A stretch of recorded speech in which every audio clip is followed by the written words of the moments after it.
Donc, je vais commencer d'abord par la présentation de l'ALEC. Voilà, nous, on est l'Agence locale énergie-climat. On est en fait une association reconnue d'intérêt général, fondée en 2007.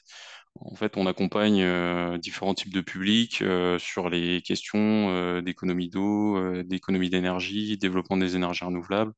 Voilà, on accompagne différents types de publics, que ce soit les particuliers, les professionnels, les collectivités.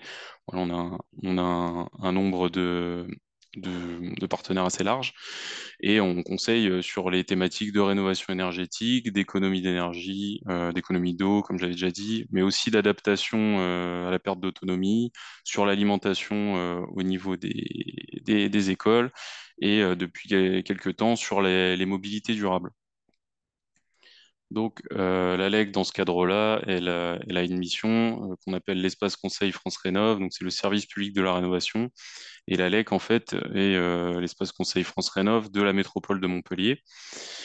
Donc, en fait, France Rénov', c'est un service indépendant d'information et de conseil et d'accompagnement sur les questions de rénovation énergétique et d'adaptabilité. Et voilà, nous, on va donner des conseils qui sont gratuits, neutres et personnalisés sur ces questions-là. Parmi les actions de l'ALEC vis-à-vis des copropriétés, on va avoir de l'accompagnement sur leurs projets, que ce soit de rénovation, d'économie d'énergie, d'économie d'eau, de l'information, de la sensibilisation auprès des copropriétaires sur des sujets assez variés, la formation également des syndics sur ces sujets, et enfin des ateliers pratiques, des webinaires et des visites de chantier. Donc, pour débarrer sur ce webinaire, voilà, on va d'abord introduire un peu le sujet de l'éclairage extérieur en copropriété et les enjeux autour de ça. Après, on va discuter de la réglementation en vigueur et des évolutions qu'il y a pu y avoir cette année. Ensuite, il y aura la question des actions à effectuer pour les copropriétés en particulier. On montrera quelques bons ou mauvais exemples de luminaires extérieurs en copro. Et enfin, on aura la chance d'avoir Monsieur Rank qui viendra présenter le retour d'expérience de sa copropriété Cité Fleurie, qui a mis en place voilà, des actions sur l'éclairage extérieur. On aura également ensuite France Nature Environnement avec Madame Nemoza qui viendra voilà, nous parler du programme Sentinelle de la nuit. Et donc pour démarrer, voilà, en fait, on va d'abord introduire sur le plan lumière de la métropole de Montpellier. Et je crois que Monsieur Bruno Paterno est avec nous. Je peux peut-être vous laisser vous présenter et présenter rapidement le plan lumière de la métropole de Montpellier. Je crois on vous entend pas par contre. Je pense que votre micro doit pas être. Je crois qu'on vous entend pas malheureusement.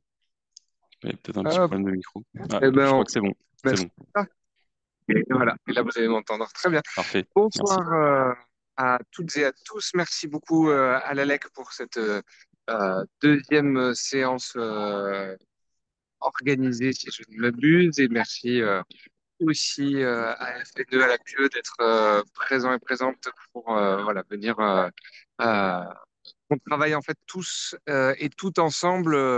Vous avez le QR code pour les 275 pages du plan Lumière, mais moi, celle qui m'importe le plus, c'est le fait que on puisse travailler en commun, lumière publique, lumière privée, parce que les chauves-souris ne connaissent pas bien la différence entre les deux, qu'on puisse travailler entre les particuliers, les copros, les assos, les collectivités.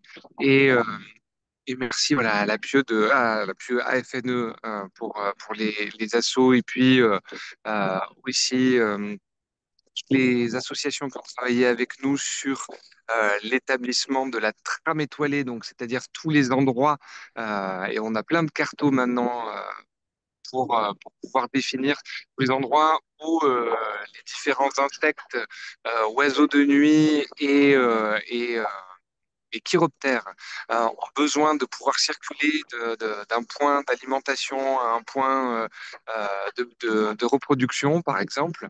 Et donc pour ça, voilà, si des fois il y a des lumières à certains endroits qui sont problématiques, Il suffit de voilà d'un lampadaire mal placé ou d'un spot un peu trop brutal pour poser un gros problème à un hibou grand-duc ou à un engoulevent, par exemple. Et donc, ça, on pourra le faire que ensemble, lumière publique et lumière privée. Euh, et en plus d'être bon pour la biodiversité, aujourd'hui, là, quand on a commencé le travail du plan lumière, les résultats n'étaient pas encore tombés, mais maintenant ils sont tombés. L'éclairage mal placé qui crée des problèmes de lumière intrusive dans les appartements et générateur de problèmes au niveau d'accélération de cancer du sein. Donc c'est aussi bon pour la santé des êtres humains. C'est aussi bon, évidemment, pour le porte-monnaie parce que, voilà, nous, en tout cas, sur la métropole de Montpellier, on fait jusqu'à 66% d'économies dans les rénovations. Et, euh, et c'est aussi bon pour le sentiment d'insécurité, puisque une lumière réfléchie, douce, qui ne s'éclaire que là où il faut, quand il faut, et en fonction des bons usages, et une lumière coordonnée entre le public et le privé, va donner une continuité lumineuse qui va donner un sentiment de sécurité. Et ça, c'est important, et c'est important qu'on le fasse ensemble. Euh, la métropole donc de Montpellier a développé tout un service d'accompagnement aussi. Donc, si vous avez des questions légales, des questions techniques, des questions sur ce qui se passe autour, voilà, on est à votre disposition pour pouvoir travailler ensemble et vous donner toutes les informations dont vous avez besoin. Je suis aussi à votre disposition pour tous les liens qu'il peut y avoir et vous donner toutes les informations sur les prochains grands projets au niveau des politiques publiques. Là, les grands projets qui arrivent, c'est au niveau de l'éclairage, hein. C'est tout un travail qui va être fait sur la ville de Montpellier au niveau de Selle-Neuve, puis dans un temps un peu plus long au niveau de tout le grand quartier Mosson. Et on va aussi travailler à partir de dimanche 18h30, place Krasuki, sur tout un travail au niveau du quartier boutonné de démocratie participative. Et vraiment pour aller, alors là, faire de la dentelle avec l'éclairage et voir, bah tiens, ce lampadaire-là, il est trop fort, ce lampadaire-là, il est cassé, ce lampadaire-là, il est mal placé, etc. pour faire remonter toutes ces informations ensemble et voir lesquelles sont réalisables ou pas. On a fait ça sur le quartier Port-Marianne. Et après, j'en profite aussi dans les actualités pour vous dire que les villes de Pas-de-le-Lez et de Murviel-les-Montpellier ont obtenu 2 étoiles de la NPCEN, donc de l'Association nationale pour la protection et la réserve du ciel étoilé. Euh, et donc, c'est voilà, une très bonne nouvelle pour ces deux communes-là, du fait de la bonne application du plan lumière de la métropole. Voilà. Et je reste à votre disposition, évidemment. Merci beaucoup pour votre intervention et pour avoir pu vous rendre disponible pour introduire notre webinaire. Voilà, donc comme vous l'avez dit, hein, la métropole est très impliquée sur ces questions-là. On va pouvoir passer à la suite du coup du webinaire sur ces sujets-là et le lien est tout trouvé sur finalement quel intérêt à agir sur l'éclairage extérieur en copropriété et quels sont les gains à faire à mener des actions dans ce sens. On peut voir tout d'abord bien évidemment l'impact que ça peut avoir sur la biodiversité. Donc voilà, en limitant les lumières nocturnes. On peut améliorer notamment voilà, le rythme jour sur certaines espèces animales. On a également l'impact sur la santé, hein, c'est important de le rappeler, où on peut augmenter la qualité et la quantité de sommeil en limitant les pollutions lumineuses, également la diminution bien évidemment des consommations d'énergie et permettant également de faire baisser les charges d'électricité pour les copropriétés et également la limitation de l'impact visuel de la luminosité la nuit qui permet d'avoir une meilleure visibilité pour observer notamment le ciel. Donc il y a beaucoup de points qui vont dans le sens d'une utilisation raisonnée de l'éclairage extérieur. En introduction, il est important de rappeler quelques grandeurs physiques liées à l'éclairage pour bien comprendre ensuite les réglementations qui vont être détaillées derrière. Donc tout d'abord, on a ce qu'on appelle le flux lumineux qui est exprimé en lumens, qui représente la quantité de lumière émise par un luminaire. On a ensuite ce qu'on appelle l'éclairement lumineux, là en lux, qui en fait quantifie la manière dont une source de lumière va éclairer une surface. Donc là, on peut voir sur le schéma juste à côté que en fonction de la manière dont une source de lumière va éclairer une surface, on va avoir plus ou moins un éclairement important. Donc tout dépend de comment est orienté le flux lumineux. Et ensuite, la dernière unité, on va dire, qui est importante d'avoir en tête, c'est ce qu'on appelle la densité surfacique du flux lumineux installé en lumens par mètre carré. Et là, en fait, c'est ce qui quantifie, on va dire, en fait, ça va sommer tous les flux lumineux issus de plusieurs sources de lumière qui éclairent une même surface donnée.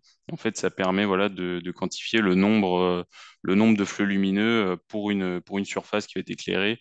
Donc, par exemple, si on a plusieurs lampadaires qui éclairent une même surface, on va pouvoir mesurer flux lumineux total, pardon, pour cette surface donnée.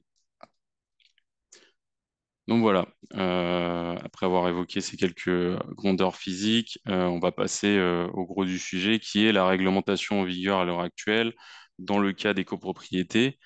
Donc pour faire un petit peu un focus sur les réglementations, voilà, il y a d'abord eu un décret fondateur, celui du 12 juillet 2011, relatif à la prévention et à la limitation des nuisances lumineuses, qui a notamment défini des catégories d'éclairage et fourni des premières réglementations à ce sujet.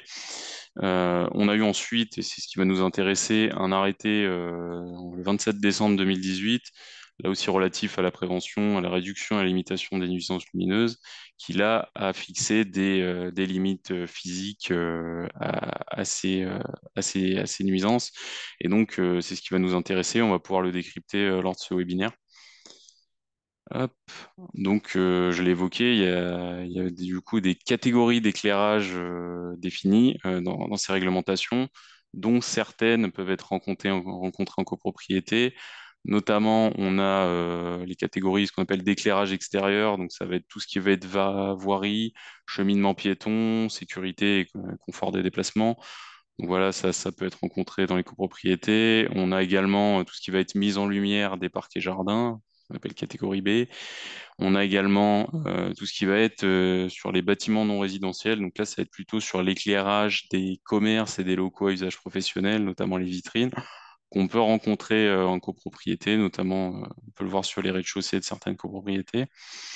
Et enfin, on a tout ce qui va concerner les parcs de stationnement non couverts ou semi-couverts qu'on rencontre assez régulièrement sur les copropriétés à Montpellier. Concernant ces catégories, donc la réglementation fixe des horaires d'éclairage, donc des horaires d'allumage et d'extinction pour chaque catégorie, chaque type d'éclairage. Donc pour ce qui est des voiries, des cheminements piétons, dans la réglementation, il n'y a pas d'obligation liée à l'allumage ou à l'extinction des éclairages extérieurs. En revanche, pour tout ce qui va être mise en lumière des parcs et jardins, on a des réglementations, notamment voilà, que ça soit allumé au plus tôt au lever du soleil, pas au coucher, il y a une faute de frappe, et qu'il soit éteint au plus tard à 1 heure du matin. Concernant les locaux à usage professionnel et commerce, là aussi, il y a plusieurs réglementations sur l'extinction des vitrines notamment. Donc tout dépend du type d'activité, mais on a soit une extinction à partir d'1 heure du matin de réglementation, soit une extinction 1 heure après la fin de l'activité du commerce en question. Et pour l'allumage, on est voilà, sur un allumage à 7 heures du matin ou 1 heure avant le début de l'activité commerciale dans le cas où le commerce ouvrirait plus tôt. Donc ça, après, ce n'est pas la responsabilité de la copropriété, ça relève de la responsabilité du commerce, mais c'est important d'avoir ces réglementations en tête. Concernant les parcs de stationnement, Là aussi, pour le moment, là, il n'y a pas d'obligation liée à l'allumage ou à l'extinction des éclairages sur les parcs de stationnement, sauf s'ils sont liés à une activité économique, mais dans le cas d'une copro, c'est pas le cas. En revanche, bien sûr, cela n'empêche pas les copropriétés de mettre en place des mesures d'extinction des éclairages pour limiter à la fois la pollution lumineuse et réaliser des économies d'énergie. Donc, c'est pas parce qu'il n'y a pas d'obligation à l'heure actuelle sur ces parkings privés qu'il n'y a pas de mesures à mettre en place. Ensuite, concernant les autres obligations, on a dorénavant voilà, une limitation du flux lumineux vers le ciel. Donc en fait, voilà, c'est pour limiter notamment les lampadaires, les luminaires qui ont tendance à éclairer à la fois vers le sol, mais aussi vers le ciel. On comprend assez facilement que ça n'a pas forcément d'intérêt d'éclairer vers le ciel et que ça va avoir un impact assez important sur la faune et même sur, voilà, en termes de confort visuel pour les occupants qui peuvent habiter à proximité de ces lampadaires. Donc voilà, il y a une réglementation où ce qu'on appelle l'URL, donc c'est la proportion de lumière émise au-dessus de l'horizontale, donc émis vers le ciel. Donc cette URL doit être inférieure à 4% pour les éclairages extérieurs. Et ça concerne tous les types d'éclairage, tous les cas d'éclairage cités précédemment. Il y a également une autre limitation qui a été fixée via le code flux CIE numéro 3. Donc voilà, c'est quelque chose d'assez technique où je ne vais pas forcément rentrer dans le détail de ce que c'est, mais ça fixe en tout cas encore une fois une réglementation visant à limiter l'éclairage, notamment vers le ciel et ses désagréments. Ensuite, après avoir évoqué voilà, ces limitations-là, on a également une réglementation sur la couleur, la température de couleur des luminaires, car voilà, comme on le sait, suivant la chaleur de la lumière, on va avoir un ressenti qui va être plus ou moins différent, et ça impacte aussi la biodiversité. Donc là, on voit que dans les températures de couleur qui vont être autorisées, on va avoir que celles qui sont inférieures ou égales à 3000 Kelvin, et ce qui correspond en fait à des températures de couleur plutôt chaudes. Hop. Donc là, on a justement un petit aperçu de l'impact des différentes technologies en fonction voilà, de leur couleur, de leur spectre de rayonnement sur la biodiversité. Et on voit que, par exemple, une LED blanche voilà, classique va avoir un impact sur la biodiversité, alors qu'une LED ambrée avec un spectre du coup de rayonnement plus étroit va être plus facilement, voilà, va être plus, comment dire, va être mieux perçue par les espèces, par la faune animale et va être plus respectueuse tout simplement de la faune. Ensuite, autre limite, ça va être sur la densité surfacique du flux lumineux installé. Donc, j'avais évoqué un peu, c'est finalement la quantité de lumière projetée sur une surface par plusieurs sources lumineuses. Et donc, voilà, à partir avec cet arrêté, on va avoir des réglementations voilà, qui sont déjà en vigueur pour les éclairages extérieurs et pour les éclairages des bâtiments non résidentiels, des parcs de stationnement et des parcs et jardins. Et en fait, le but, ça va être de limiter en fait le nombre de sources lumineuses pour éclairer une surface donnée. Et donc, voilà, ça va être un peu dans cet esprit-là de ne pas avoir trop d'éclairage pour une seule surface alors qu'il n'y en a pas forcément la nécessité. Ensuite, il y a d'autres réglementations qui méritent aussi d'être évoquées, notamment le fait que les contraintes en termes de densité surfacique de flux lumineux installés, elles ne concerneront pas tout ce qui va être cheminement extérieur et parc de stationnement extérieur, et également tout ce qui va être circulation piétonne, qui concerne l'accessibilité aux personnes à mobilité réduite. En revanche, il y a quand même un éclairement au sol maximum de 20 lux qui est fixé, mais qui va être moins restrictif que le reste de la réglementation. On comprend assez vite que voilà, c'est pour ne pas gêner la mobilité justement des personnes à mobilité réduite. Ensuite, sur la question de l'installation de balisage au sol, comme on peut le voir sur la photo, alors ces luminaires-là ne sont pas concernés par l'arrêté parce qu'ils ont un flux émis qui est inférieur à 100 lumens, donc qui n'est pas assez important pour causer des gènes. Et enfin, il évoquait la limitation des émissions de lumière intrusive dans les logements. Donc, on peut voir sur l'image que, suivant le positionnement de certains luminaires, ça peut créer des désagréments pour les personnes qui habitent à côté. Et donc, voilà, il y a un sujet évoqué sur ce point-là.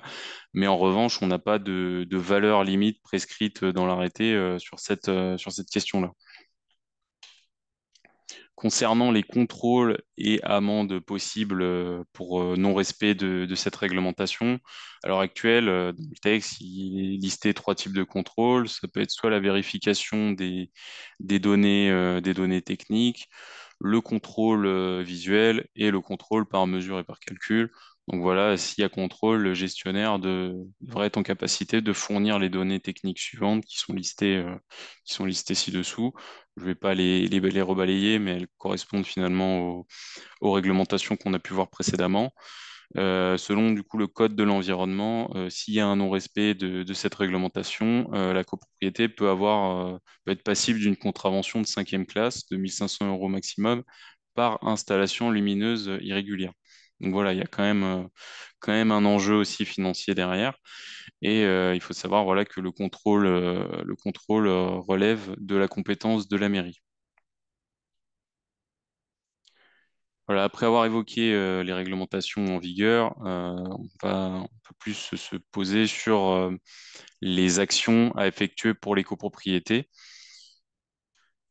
Donc là, à l'heure actuelle, pour toutes les typologies d'éclairage, ce qu'on comprend en fait, c'est que à partir du 1er janvier 2025, il va falloir en fait, enfin, depuis le 1er janvier 2025, il va falloir supprimer tous les luminaires à boules et autres luminaires dont finalement il y a un éclairement qui se fait vers le ciel à plus de 50%. Donc ça vise en grande majorité les luminaires boules, mais ça vise aussi des luminaires qui peuvent être mal orientés. Donc c'est une des premières actions qui doit être entreprise par les copropriétés. Il y a également la question du réglage des luminaires qui éclaireraient à plus de 4% au-dessus de l'horizontale. Donc ça, après, ça dépend aussi si le luminaire, on peut le régler ou non. Il y a également le changement des types d'ampoules pour les luminaires, donc comme on l'a évoqué par rapport aux températures de couleur et également par rapport à la densité du flux lumineux. Donc voilà, s'il y a rénovation prévue des luminaires extérieurs, il va falloir passer sur des ampoules plus adaptées à la réglementation, voire aussi à diminuer la puissance des luminaires en question. Et enfin, bien évidemment, ben, il y a le respect des horaires d'allumage et d'extinction qui ont été fixés par la loi. En plus de ces actions qui sont voilà, définies par l'arrêté, les copropriétés peuvent mettre en place également d'autres actions, notamment la suppression de certains points lumineux superflus, voilà, définis bien évidemment en concertation avec les copropriétaires pour embarquer un maximum les gens dans ces actions-là. Euh, Aussi, la réduction de la durée de l'éclairage avec la mise en place de minuterie. On peut imaginer, par exemple, avec une extinction en milieu de nuit quand on a très peu de passages sur un parking ou dans un parc. On peut également imaginer un éclairage intermittent avec la mise en place de détecteurs de présence pour qu'il y ait quand même un éclairage quand il y a des personnes qui vont passer sur la voirie, mais en limitant quand même les consommations quand voilà, il n'y a pas de nécessité d'éclairer.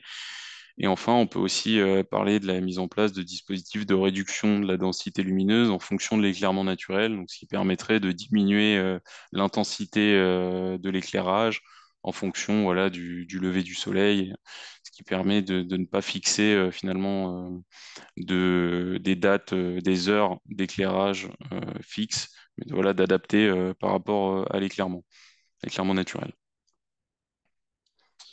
Donc, une fois après avoir évoqué toutes ces actions, on peut parler de comment procéder en copropriété pour mener ces actions. Alors, il est, à mon sens, important de d'abord mettre en place un échange entre les copropriétaires, le conseil syndical et le syndic pour prendre le temps voilà, d'évoquer le sujet, de lever les éventuelles peurs vis-à-vis de la suppression, par exemple, de luminaires, ce qui peut entraîner du débat et l'important voilà, de laisser tout le monde s'exprimer sur le sujet. Ensuite, il est important de consulter des professionnels et des bureaux d'études spécialisés pour étudier voilà, la modification des luminaires et être, par exemple aussi de questionner nous, l'ALEC, si vous avez voilà, besoin d'être orienté vers des professionnels, vers professionnels du moins qualifiés. On peut vous envoyer voilà, des listes de professionnels agréés. Ensuite, il y a la question, bien évidemment, de la mise au vote de ces travaux. Donc, tout dépend après de la nature des travaux qui seront mis en place. Si c'est de la mise en conformité des lampadaires, là, on va être plutôt sur une majorité relative en termes de prise de décision en assemblée générale. Quand c'est du changement des horaires d'éclairage, pareil, on va être plutôt l'article 24, plutôt de la majorité simple. Et concernant voilà, le changement qui ne concerne pas une mise en conformité, donc avec la détection de présence, par exemple, là, on est plutôt sur l'article 25, donc de la majorité absolue. Et enfin, autre action qui peut être mise en place et qui nous semble très intéressante, c'est de mettre en place un suivi des consommations électriques avant et après réalisation de ces travaux-là pour mesurer l'impact voilà, en termes de gains énergétiques et financiers pour la copropriété. Hop. Je vois qu'il y a des questions dans le chat, donc je pense que je vais y répondre au fur et à mesure, comme ça sera plus sympa. Donc là, il y a une question, existe-t-il des aides pour mener ces actions? Alors, à l'heure actuelle, il n'y a pas d'aide ciblée sur l'éclairage extérieur. Il peut y avoir des aides, certificats d'économie d'énergie pour la rénovation des éclairages intérieurs, de couloirs, etc. Mais on n'a pas identifié de financement possible pour ces actions-là. Cela reste le cœur du sujet pour les petites copropriétés sans beaucoup de moyens. Donc oui, malheureusement, voilà, on n'a pas forcément beaucoup de leviers de financement à l'heure actuelle pour ces questions-là. Voilà, donc j'espère avoir répondu à la question. Je vais continuer du coup avec quelques bons et mauvais exemples pour voilà un peu plus imager le propos. Donc hop.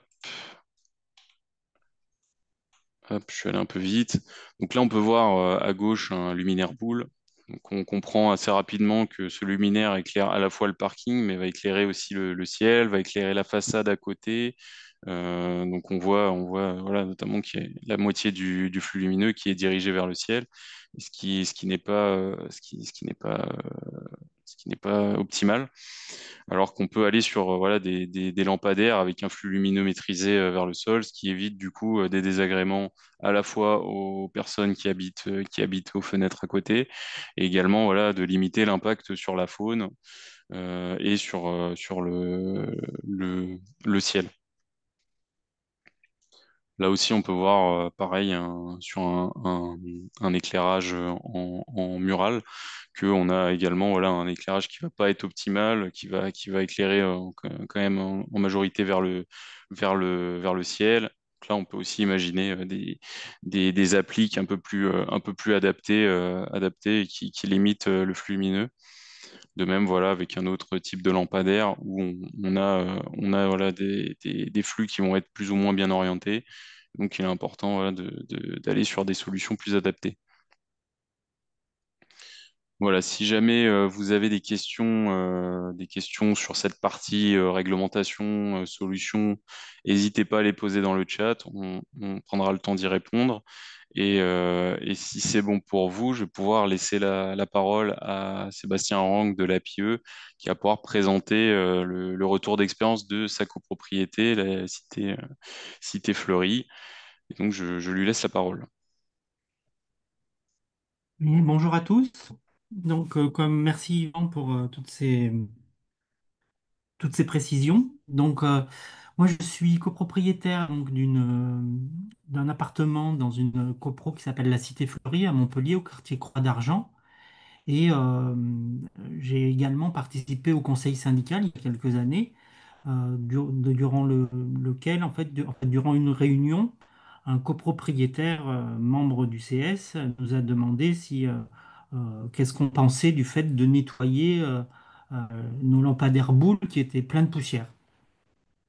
Alors j'en ai profité, étant un peu initié sur la question, de signaler en fait à l'équipe que ben, la loi allait bientôt évoluer et que euh, finalement ces lampadaires, au lieu de les nettoyer, on pourrait peut-être réfléchir à un chantier pour essayer de réduire notre éclairage et ainsi de pouvoir faire des économies pour que la biodiversité en profite aussi. Et du coup, ça a été un peu relayé et on a décidé de présenter un dossier en assemblée générale pour ce chantier. Alors, que l'on n'a pas fait en une fois, mais que l'on a fait en plusieurs tranches, on va dire en deux tranches essentiellement. Et voilà en gros le principe pour lequel on s'est engagé. Alors comme vous pouvez le voir sur ces photos, notre copropriété, alors voilà, on va rester sur celle-ci. Je veux Hmm, juste vous pas de montrer en souci. fait que il y a plusieurs types d'éclairage. Vous voyez le parking par exemple où on a un parc, on a un grand parc.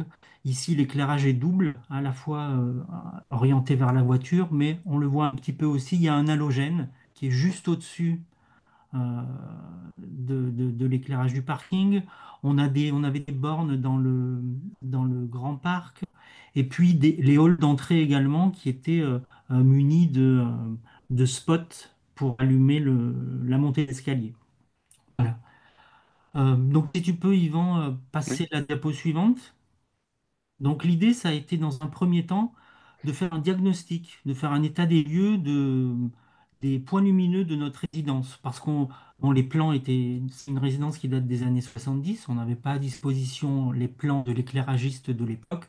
Donc, en fait, on est parti on recensait avec un fond de carte tous les différents points lumineux qu'on avait dans la résidence, notamment bah, les globes. On en avait 14, voilà, vous l'avez ici. Des projecteurs aussi qui allumaient les parkings, qui allumaient les entrées, parfois les murs. Euh, et puis voilà, d'autres types d'éclairage.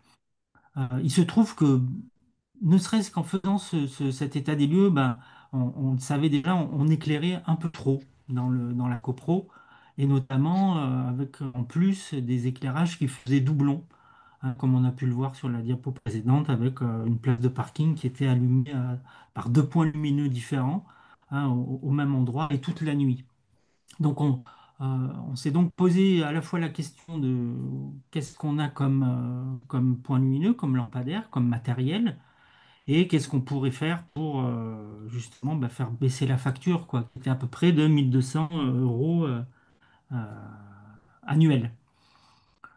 Et donc, suite à ça, on a fait plusieurs réunions. Enfin, durant les réunions, il y avait des points assez réguliers où on évoquait le chantier. On a décidé de proposer un dossier lors de l'Assemblée générale d'après, donc c'était en 2022, où là, on va passer à la diapo suivante. Mhm. Où là, on a fait un choix bah, de montrer en fait qu'est-ce qu'on pourrait supprimer comme point lumineux dans la résidence, soit parce que ça fait doublon, soit parce qu'on a les avenues qui sont à la fois l'avenue de Morin et puis la copropriété d'à côté qui allument déjà, ou qui permettent déjà d'avoir sur deux des quatre côtés de la résidence, enfin de l'enclos de la résidence qui était déjà allumé. Du moins en périphérie.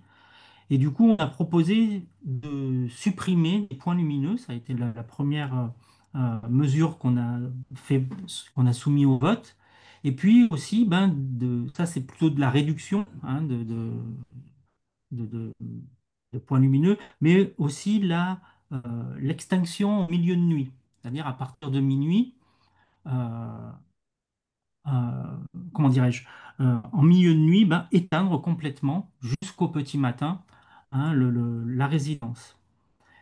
Et donc ça a été en fait soumis au vote et ça a été voté dès la première année, c'est-à-dire le principe hein, de réduire et d'éteindre complètement la résidence la nuit. Alors, dès que l'Assemblée générale a voté, il y a eu plus de 80% de copropriétaires sur donc 160 lots en tout qui ont voté pour cette mesure.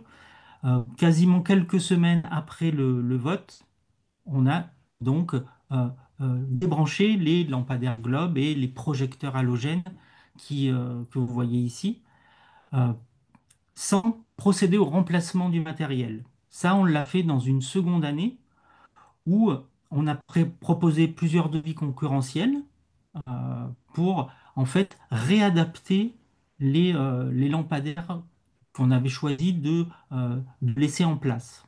Donc là, on peut peut-être aller à la diapo d'après.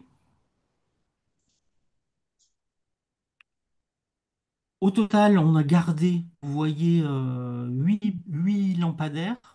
euh, et donc, on a enlevé les têtes d'éclairage et on a réaménagé avec des têtes compatibles et aux normes. C'est-à-dire qui n'allument que vers le sol et bien sûr aux normes actuelles, avec une température de couleur, alors pas forcément très très chaude, mais qui en tout cas est compatible et légèrement ambré, avec donc l'horloge qui avait été installée l'année d'avant. Et on a pu donc réadapter nos mâts, si je puis dire, hein, en enlevant les globes et en mettant les nouvelles têtes d'éclairage par-dessus. Ce qui n'a pas engagé donc de frais supplémentaires de tirer des lignes, par exemple, de rajouter en plus de nouveaux mâts au lampadaire, au nouveau lampadaire. Euh, il a fallu réajuster à partir de ce moment-là, lorsque lors de la deuxième AG, on a voté les différents, enfin un des devis qui avait été proposé par le syndicat. Euh, on a choisi donc un électricien pour la copro, pour le chantier, et qui a donc fait le travail. Mais on a vu qu'il y avait quelques petits points, notamment qu'il fallait absolument prendre en compte, puisqu'on avait deux ou trois personnes qui souhaitaient, notamment par rapport à leur cage d'escalier, avoir un point lumineux. On a pu réussir à négocier avec eux sur le fait que ce soit que ça puisse allumer leur hall, en fait, lorsqu'ils s'approchent de l'entrée grâce à un détecteur de présence. Donc, euh, on a rajouté ça par rapport au projet initial et il y a également deux autres lampadaires qu'on avait prévu d'éteindre, de déposer, mais dont on a changé l'emplacement. C'est-à-dire que au lieu de garder au lieu de garder six lampadaires au final, on en a gardé 8 qu'on a réaménagés. Et donc vous avez là le plan final d'aujourd'hui qui fonctionne, c'est-à-dire on peut peut-être passer à la diapo suivante pour voir en situation qu'est-ce que ça peut donner. Voilà, vous avez les nouveaux lampadaires hein, avec vous voyez le halo hein, qui forme, donc ça n'allume bien entendu plus le ciel. Il n'y a plus de perte voilà, de flux lumineux au-dessus de l'horizontale. Et vous avez à gauche le produit qui a été choisi.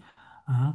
Le coût global était de l'ordre, alors je n'ai pas le devis sous les yeux, mais de l'ordre de 6 millions d'euros, me semble-t-il, pour la totalité du parc de têtes qui nous a permis de réaménager donc les mâts. Euh, et qu'est-ce que je peux dire encore d'autre? Qu'en fait, il y a eu Alors, il n'y a pas eu de retour écrit manifestant un mécontentement auprès du syndic, ça c'est à noter. Quelques personnes ont trouvé que, effectivement, on y voyait moins la nuit, ça c'est normal, hein, sachant que, comme vous avez pu le voir, on a enlevé quand même pas mal de points lumineux. La facture a été divisée par 10. aujourd'hui, on est de l'ordre de 120 euros. Enfin, j'ai pas le chiffre en tête, hein, mais lors de la dernière AG, ce sont les chiffres qui nous ont été communiqués par le syndic. Et voilà, il nous arrive de temps en temps d'avoir une chouette hulotte qui vient dans notre parc, ce qui est une très bonne nouvelle pour la biodiversité. Et puis surtout, ben, voilà, on a l'impression parfois, même quand on habite en plein centre-ville, d'être un peu à la campagne. Voilà, si vous Merci avez des beaucoup. questions, n'hésitez pas. Merci beaucoup pour votre retour éclairant. Euh, Moi, je me posais justement une petite question, c'était sur le type de lampadaire. Comment vous avez décidé de quel type de lampadaire vous alliez mettre en place? Est-ce que vous avez pris recommandation auprès d'un électricien? Est-ce que c'est par connaissance, voilà, vous connaissiez déjà le sujet? Comment ça a été décidé, voilà, le type de luminaire?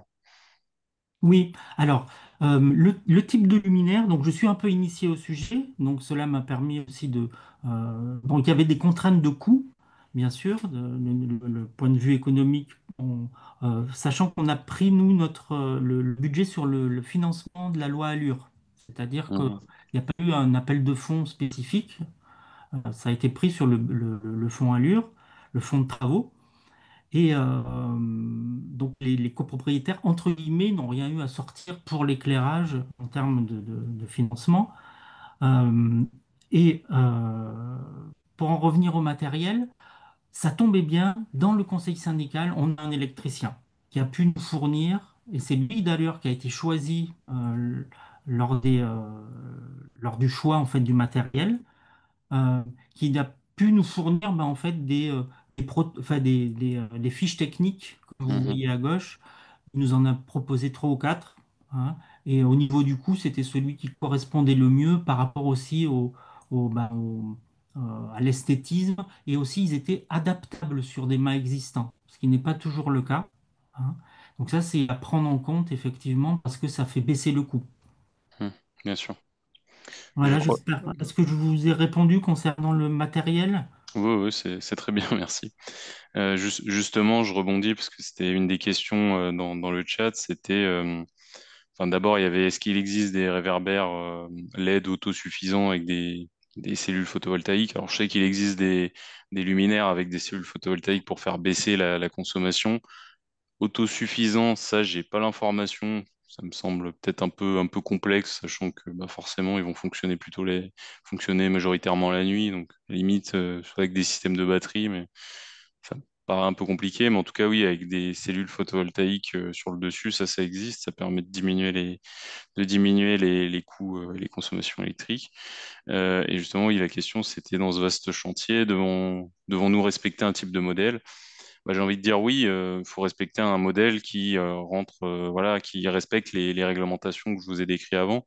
Donc là, par exemple, on peut voir ce luminaire-là, il respecte justement ces conditions d'éclairage, c'est-à-dire d'éclairer surtout en majorité le sol, d'avoir une couleur d'ampoule qui soit plutôt chaude pour rentrer aussi dans la réglementation. Voilà, c'est juste par rapport à cet arrêté de 2018 qu'il faut choisir son luminaire. Et normalement, les constructeurs sont bien conscients de ces nouvelles réglementations et proposent justement maintenant des luminaires qui répondent à ces règles-là. Et après, pour ce qui est des recommandations, fiches techniques, etc., alors nous, à titre voilà, de l'ALEC, on n'a pas forcément l'information et la compétence vraiment sur ce volet technique pour apporter des éléments. Mais le plus simple, c'est quand même voilà, de se rapprocher d'un professionnel, d'un électricien habilité à intervenir sur ce type de travaux pour demander conseil, quitte à venir après avec les devis, déjà, dans tous les cas, avoir plusieurs devis, quitte à venir après avec les devis pour qu'on regarde ensemble ce qui est proposé, pour voir si les, euh, les, les caractéristiques du luminaire correspondent bien à ce qui est attendu. Donc Est-ce que, voilà. est-ce que, est-ce Oui. que, est-ce que justement dans cette présentation, est-ce que vous êtes habilité également à pouvoir nous éclairer et nous dire, attention, euh, euh, les tarifs qui vous sont proposés sont pas adaptés, ils sont excessifs par rapport au prix du marché. Mhm. J'aimerais savoir également sur les lampadaires LED, la durée de vie, s'il y a des garanties sur ça. Si également, justement, les problèmes que vous avez évoqués sur adapter l'éclairage en fonction de l'environnement, si ces modèles-ci pouvaient justement, au cas par cas, pouvoir augmenter l'intensité ou pas, en fonction des besoins des secteurs. Euh, et sur le type de modèle, on me dit, je parle de réglementation ou d'environnement, il y a plusieurs résidences sur Montpellier sont embriquées quelque part sur la même assiette foncière. On nous différencie, mais à la fois on fait partie d'un environnement. Notamment sur le quartier de Seine-Neuve, avec c'est un quartier donc, qui est en partie classé.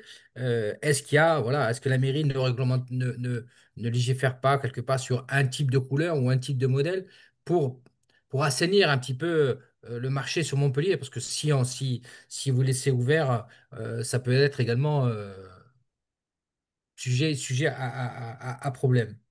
Euh, sur, autre chose également, on parle de. Alors, nous, on prévoit sur oui, réverbère, on prévoit dans l'arrêté 1, c'est déjà fait. On prévoit de changer les cètres, c'est en projet.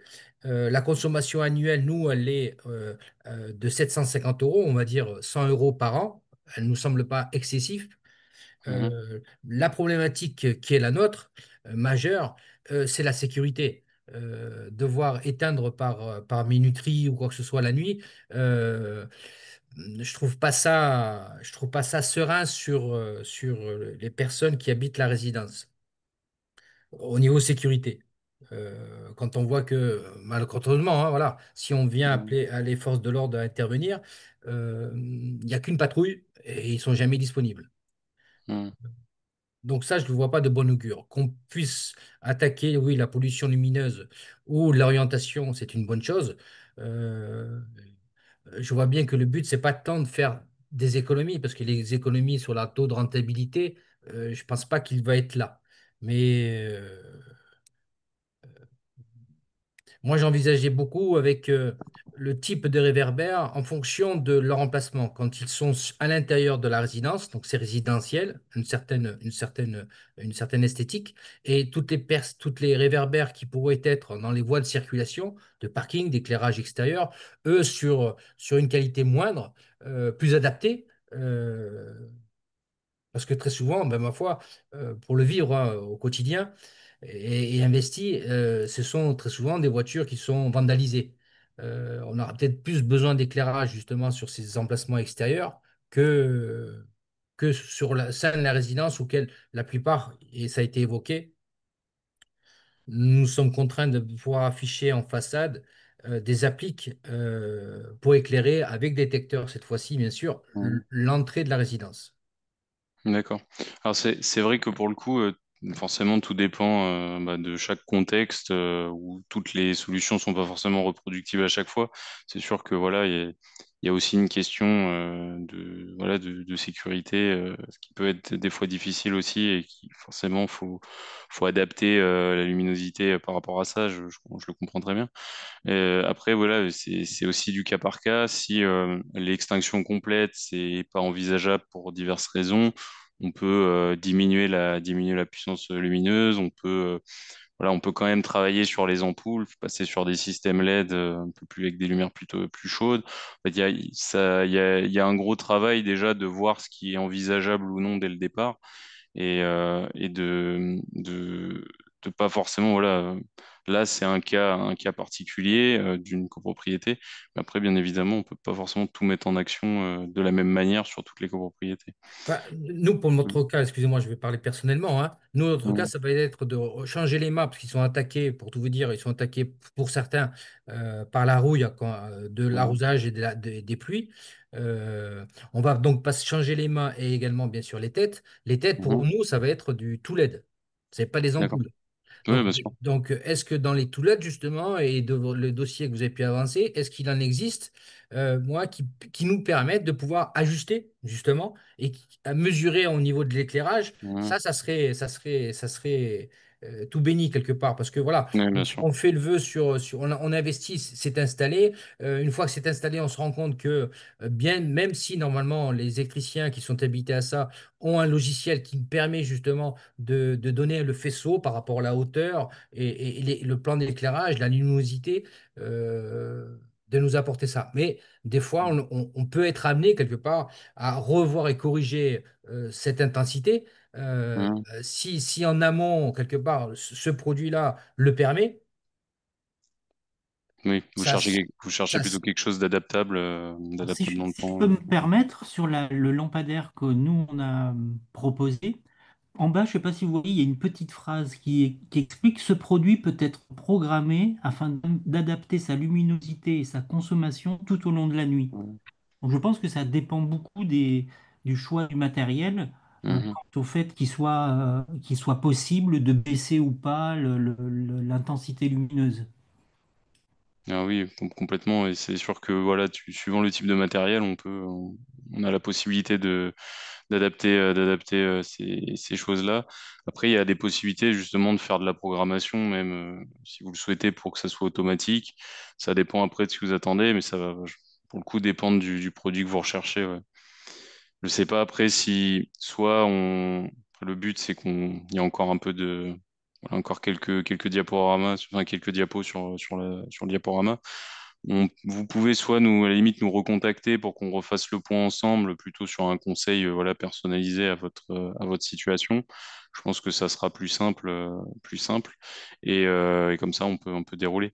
Mais en tout cas, nous, on peut essayer justement de vous accompagner pour se questionner, voilà, sur cette problématique-là. Il y a pas de souci, en tout cas, on est là pour ça. merci. Je crois qu'on avait fini sur le retour d'expérience. Je sais pas si Sébastien, tu t'avais terminé ou tu avais quelque chose à ajouter.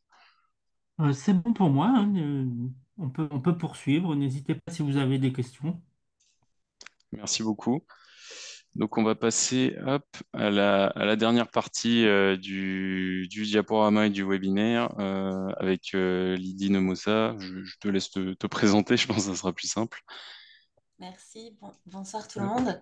Donc, je suis Lydie Nemosa, je suis chargée de projet à France Nature Environnement Occitanie-Méditerranée. Donc, on est basé à Montpellier. Notre territoire d'action, il est un peu plus large que celui de l'ALEC, hein, puisqu'on est sur l'ancienne région Languedoc-Roussillon. Mais vu qu'on est basé à Montpellier, on fait beaucoup de choses à l'échelle de Montpellier. Et on est une association. Alors, ouais, si tu veux bien passer la slide suivante. Bien sûr. On est une association, mais on fédère aussi un certain nombre d'associations sur ce territoire-là. Donc, en fait, on représente quasiment 15 000 personnes, plus d'une cinquantaine d'associations. On travaille sur un peu toutes les thématiques liées à l'environnement, notamment de gros sujets sur la ressource en eau, les enjeux eau. On travaille beaucoup sur les enjeux de biodiversité, d'aménagement du territoire, d'énergie renouvelable. Mais si je suis là, moi, ce soir, c'est justement pour vous parler de nos actions en lien avec la pollution lumineuse. Voilà. Après, notre rôle de fédération, c'est de mettre en réseau les assos, les militants, de les former, de les faire monter en compétences, mais aussi d'assurer une veille environnementale, d'agir en justice s'il le faut, et puis voilà, d'être le porte-parole, de communiquer pour être le porte-voix des associations de protection de la nature. Donc, sur la thématique de la pollution lumineuse. Je veux bien la suite, s'il te plaît. On a fait tout un tas d'actions, donc on a structuré un petit réseau dès fin 2019 et on a commencé justement à aller voir ce qui se passait du côté des éclairages privés, mais des éclairages des commerçants. Donc on a fait une campagne de recensement février 2020 et on a sensibilisé les commerces, puis on est repassé à plusieurs reprises. Et en fait, bah ça, je sais pas si ça se voit, c'est écrit en petit, mais en fait, ces actions qu'on a fait là, ça nous a permis de recenser plus de 500 commerces qui étaient éclairés légalement dans les rues de Montpellier et alentours, d'en sensibiliser à peu près 200. Et en fait, quand on est repassé vérifier un an après, il y avait un tiers des commerces qui avaient sensibilisé, qui avaient éteint. Voilà, donc ça, c'est le genre d'action qu'on peut faire. On peut être amené aussi à organiser des événements. Donc, on avait fait un événement sur la trame noire. Je ne sais pas si c'est des termes qui vous parlent, hein, mais justement de continuité écologique la nuit. Euh, Donc, on avait fait ça à Prades-le-Lez, la commune dont tu as parlé, Bruno, au début, là, qui a eu ses 2 étoiles, ville et village étoilés. Donc, on avait organisé un événement, là, c'était plutôt à destination des élus. Mais voilà, on peut intervenir dans des réunions publiques, on peut aussi intervenir pour des copros hein, s'il y a besoin. Et on a une page internet dédiée à cette thématique et on a fait un petit guide pour expliquer justement les enjeux de la pollution lumineuse. Donc, il est disponible sur notre site internet. C'est vraiment du grand public pour justement expliquer la réglementation, les enjeux, qu'est-ce que c'est que la trame noire et avoir un petit peu des bonnes pratiques. Alors là, je sais pas, je crois pas qu'on l'ait dit encore. Je sais pas si tu avais l'intention de le dire, Yvan, mais je trouve que Mhm. c'est samedi là qu'on. Samedi, c'est le jour de la nuit. Oui, c'est vrai que j'ai pas pensé forcément à l'évoquer. En effet, ouais, c'est c'est plutôt une bonne idée. Ouais, mais je sais plus si j'en parle après, mais tu peux passer Non, aussi. En bien fait, sûr. chaque année, ce qu'on fait nous, donc ça c'est global, hein, c'est nos actions Mhm. globales de lutte contre la pollution lumineuse. Et chaque année, on mène désolée, il y a le téléphone qui sonne derrière, je sais pas si vous entendez. Tu peux passer la slide suivante, s'il te Ouais, plaît. Donc hop, chaque année, on fait ce qu'on appelle une campagne sentinelle de la nuit en lien justement autour du. Alors moi, ça bloque. Hein. Je sais pas si tu l'as passé la slide, mais moi, là, c'est resté sur action de lutte.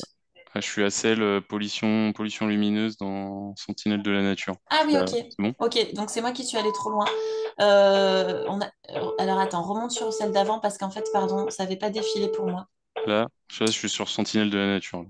Ok, ben je sais pas si c'est le cas pour tout le monde, mais moi je ne vois pas la même chose que toi. Mince. Non, ça, je sais pas si c'est Donc c'est normal. un peu compliqué pour moi de suivre le fil. Ok, donc là on reste sur Sentinelle de la Euh, nature, ouais. Donc bon, je vais commencer par là. Donc parmi nos actions, on a un outil en fait, hein, c'est un site internet, une application, Sentinelle de la nature, qui permet à n'importe qui de nous faire remonter ce qu'il voit autour de lui. Donc c'est essentiellement des dégradations, des atteintes à l'environnement, mais ça peut être aussi des choses chouettes qui veut partager. Donc par exemple, le retour d'expérience que vous a fait Sébastien, vous le retrouvez en ligne sur notre site internet Sentinelle de la Nature. Donc, on valorise ce genre de choses. Donc, Sentinelle de la Nature, c'est plus de 1000 sentinelles sur notre territoire. On reçoit à peu près un signalement par jour, en fait, chaque année. Beaucoup, comme je dis, des atteintes à l'environnement. Bon, en premier, ce sont des dépôts de déchets, hein, parce que c'est ce que les gens voient le plus. Mais en deuxième, on a la pollution lumineuse, puisque chaque année, on fait une campagne, je vous en parlerai après justement, donc, autour de ces questions-là. Voilà, là tu peux passer. hop. Et donc, dans Sentinelle de la Nature, on a tout un tas de signalements en lien avec cette thématique, comme je vous disais. Donc, on a. Bon, alors, du coup, ça passe pas, mais c'est pas grave. Euh, on a. Ah, tu l'as coupé exprès? Je vais essayer pour voir. Est-ce que c'est bon là? Peut-être repartage. Je vais refaire Là, un il n'y a pas de partage. partage. Après, je sais pas Hop. si c'était juste chez moi que ça défilait pas ou si c'était chez tout le monde. Bah, je sais pas trop. Ouais.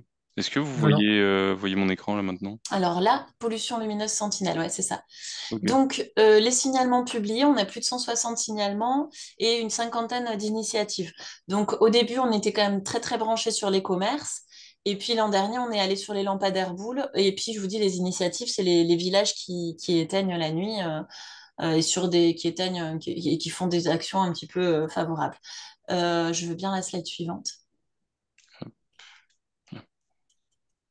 Oui, et donc en 2024, on a fait dans le projet Sentinelle, ce que je vous disais, autour du jour de la nuit, donc chaque année, octobre-novembre, on fait ce qu'on appelle une campagne, c'est-à-dire qu'on communique pendant un petit moment, là, donc 2 mois, on communique un maximum et on essaie d'avoir un maximum de signalements sur une thématique. Donc la pollution lumineuse, chaque année, en octobre et en novembre.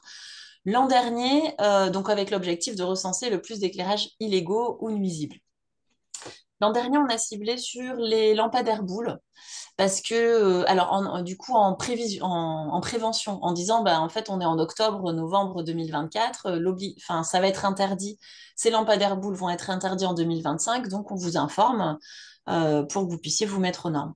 Voilà, donc nous, dans le cadre de cette campagne, on a organisé des webinaires, on a organisé ce qu'on appelle une maraude, donc on est allé de nuit se balader pour recenser des signalements. Et voilà, c'est le petit bilan, c'est 77 éclairages illégaux, donc essentiellement des enseignes et vitrines, hein, toujours pour les commerçants. On recense aussi ce qu'on appelle des éclairages nuisibles, c'est-à-dire ceux qui vont être très très, enfin là on voit par exemple la photo qui est en bas à droite, des lumières très très éblouissantes, de grosse intensité et mal orientées. Et puis on a donc les lampadaires boules. On a pu envoyer une soixantaine de courriers pour sensibiliser les acteurs sur ces questions-là. Et donc la suite, c'est cette année. Cette année, donc maintenant que les lampadaires boules sont effectivement interdits, on va refaire, on va continuer à essayer de les recenser et puis à sensibiliser pour que les gens soient au courant de la réglementation. Dans notre courrier, justement, on oriente, quand on est sur la métropole de Montpellier, on oriente vers la LEC pour que les collectivités puissent avoir, c'est pas juste pour leur dire vous êtes hors la loi, dépêchez-vous, parce qu'on comprend bien les contraintes, mais c'est pour dire sachez qu'il y a aussi des organismes qui sont là pour vous accompagner et vous aider à vous mettre aux normes. Voilà, rapidement. Je ne sais pas si vous avez, je crois que c'était, oui, c'était ma dernière slide. Je ne sais pas si vous avez des questions là-dessus. Sachant que Oui. voilà, donc vous, là, vous êtes là en tant que copro, mais en tant que citoyen, n'hésitez pas à nous faire remonter des signalements si vous vous baladez la nuit et que vous voyez donc des signalements des éclairages illégaux ou nuisibles. Enfin, nous, on travaille, enfin, moi, je travaille beaucoup avec le dialogue et l'entourage. Je suis président dans 2 copropriétés, très investi et engagé. L'information, je la fais circuler. Est-ce qu'il vous est possible, justement, via nos adresses mail pour ce webinaire, de nous adresser une copie d'une lettre ou pour que, justement, on puisse partager ça et sensibiliser et amener à nos réflexions, quelque part, ce travail-là pour que ça passe, parce que on n'est pas comme une ville ni un pays. On a un budget et il faut s'y tenir. Euh, on ne peut pas vivre à crédit. Mais voilà, si on peut, si on a des éléments quelque part qui nous permettent de pouvoir plus sensibiliser et de lisser, parce que ça doit rentrer également dans un chantier prévisionnel, ces éléments, eux peuvent nous apporter, peuvent nous aider. Yvan, on s'organise ça tous les deux? On essaie de faire ça? Aucun souci, oui. Dans tous les Super. cas, on comptait faire un retour mail, notamment avec le lien vers la présentation. Donc, ça peut être l'occasion de diffuser d'autres documents sans aucun problème. Ouais, super.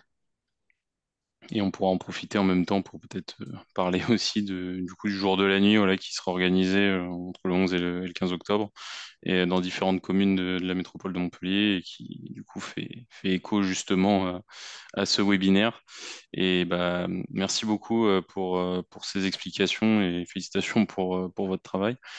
Et je crois que rapidement, il y avait juste une petite question que j'avais pas vu passer. C'était alors il y avait une question sur le contrôle, notamment par la collectivité sur le non-respect de ces éclairages. Alors c'est vrai que là, à l'heure actuelle, nous, on n'a pas eu forcément écho de contrôle particulier, mais par contre, faut pas hésiter si justement voilà, il y a des éclairages qui respectent pas les normes, vous pouvez les faire remonter soit à vos élus. Nous, je sais qu'on a vu des remontées au niveau de la LEC, notamment sur une copropriété où il y avait un éclairage en toiture qui gênait les habitants d'une copropriété d'à côté. Donc voilà, faut pas hésiter justement à faire remonter ces choses au niveau de la collectivité pour que des mesures soient mises en place. Après, je ne sais pas si la question c'était enfin, si c'était de demander à avoir plus de contrôle ou si c'était de dire est-ce qu'il faut qu'on se mette en conformité, Je est-ce pense qu'on que, s'expose au contrôle?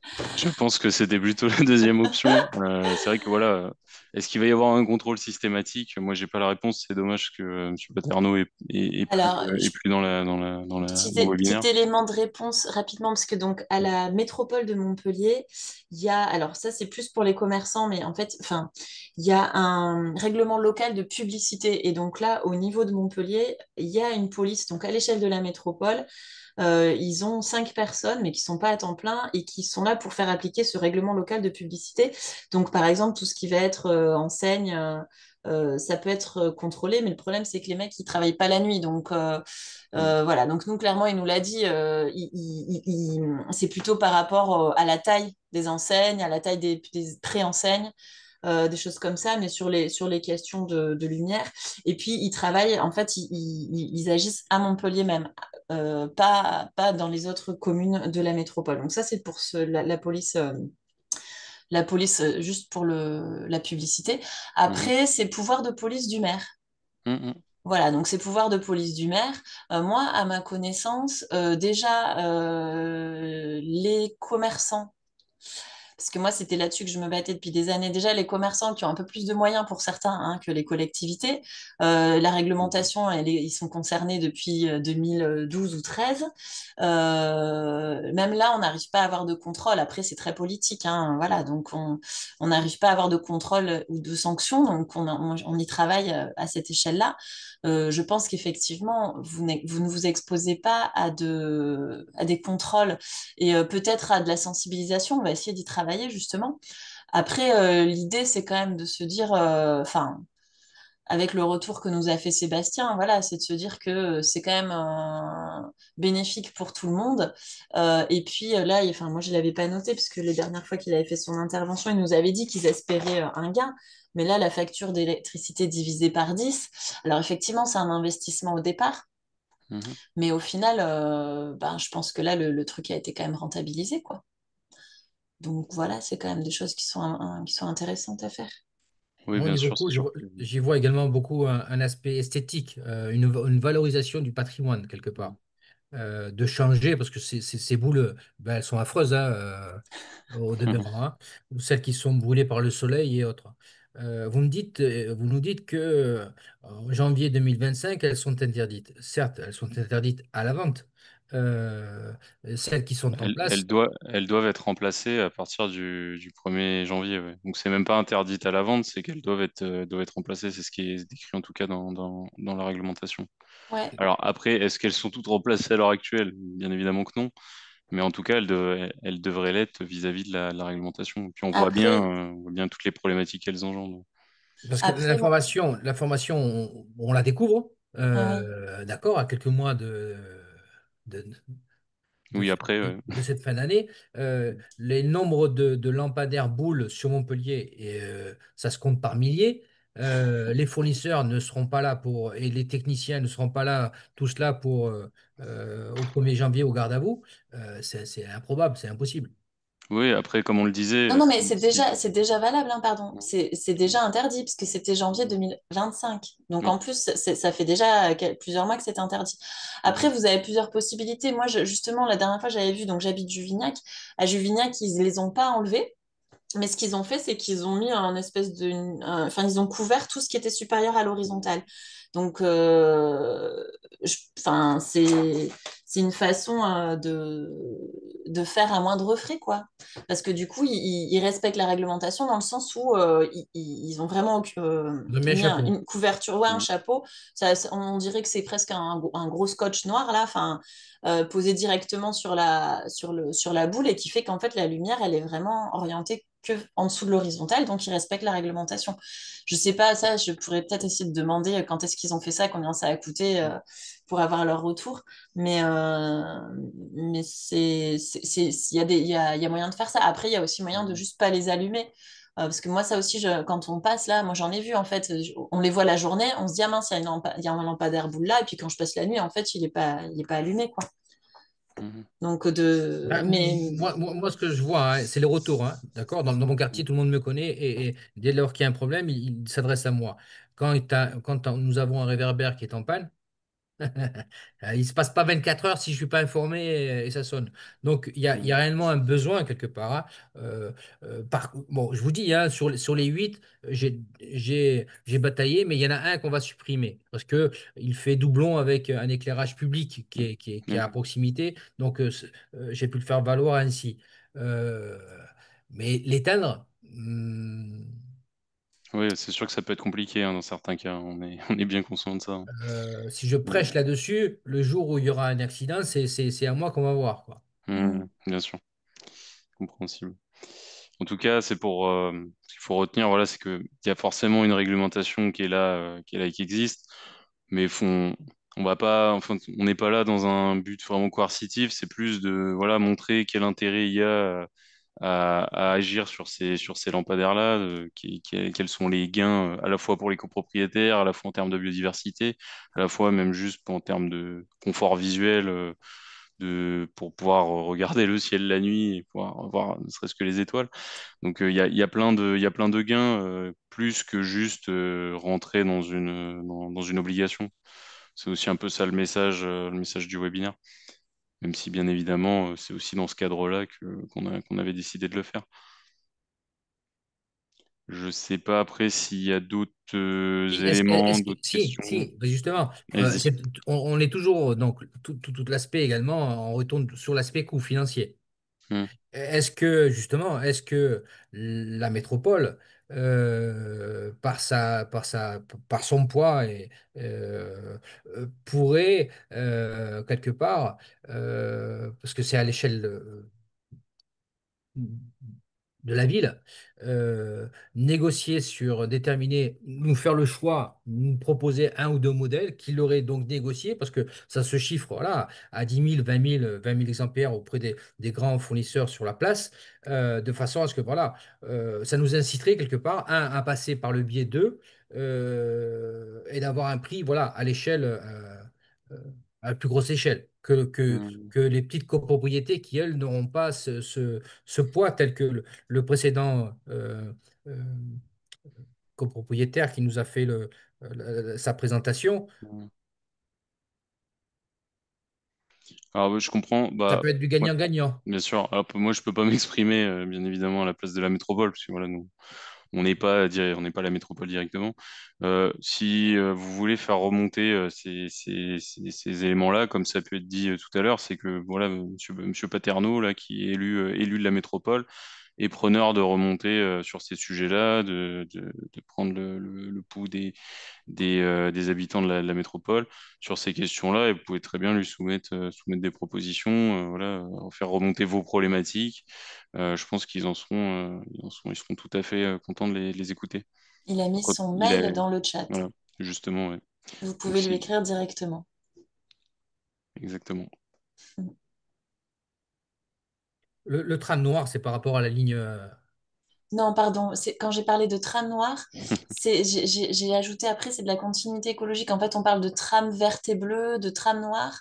C'est en fait une façon, enfin, c'est un terme pour Ça n'a rien à parler voir de avec le quoi? tram. Non, rien à voir avec le tram, c'est de la continuité écologique. C'est parce qu'en fait, à un moment donné, on faisait des réserves naturelles, on sanctuarisait un peu la nature et en fait, on s'est dit, mais par exemple, les chauves-souris, elles vont dormir à un endroit, se reproduire à un autre et manger à un autre. Et donc, il faut qu'elles puissent aller d'un endroit à un autre. C'est ce qu'on appelle des corridors ou des trams. C'est ça, en fait. Et donc, la trame noire, c'est l'idée de dire, on essaie de restaurer euh, D'accord. le lien entre les différents lieux de vie de la chauve-souris pour qu'elle puisse se déplacer et en fait survivre, quoi. Merci beaucoup pour ces explications. Oui, merci. Je pense, à moins que vous ayez des dernières questions, je pense qu'on a fait le tour du sujet. Je vais juste mettre la dernière slide. Donc voilà, comme je l'expliquais, si vous avez des questions sur votre copropriété, vous avez besoin d'un accompagnement, bah, ne pas hésiter à nous contacter, l'ALEC, voilà, via soit notre adresse mail copro@alec-montpellier.org, soit via notre formulaire de contact. On pourra aussi vous mettre en relation, si besoin, avec les différents intervenants. Juste voilà, sur le calendrier de nos prochains événements, si ça peut vous intéresser. On va notamment faire visiter une copropriété en cours de rénovation début décembre. Alors, on n'a pas encore défini la date, mais ça devrait pas tarder. Il y a le salon de la copropriété de l'Hérault le 13 novembre au Parc des Expositions. Il y a le forum Réno Copro, donc, organisé par l'ALEC sur le sujet de la rénovation copropriété le samedi 29 novembre à l'espace Pitot à Montpellier. Et enfin, il y aura un autre webinaire là sur le droit de surplomb en copropriété dans le cadre d'une isolation par extérieur. Donc voilà, si vous voulez ne pas louper nos événements, on vous invite à vous inscrire à la newsletter, que ce soit newsletter grand public, newsletter copropriété, on en a plusieurs. Vous pouvez choisir. Et voilà.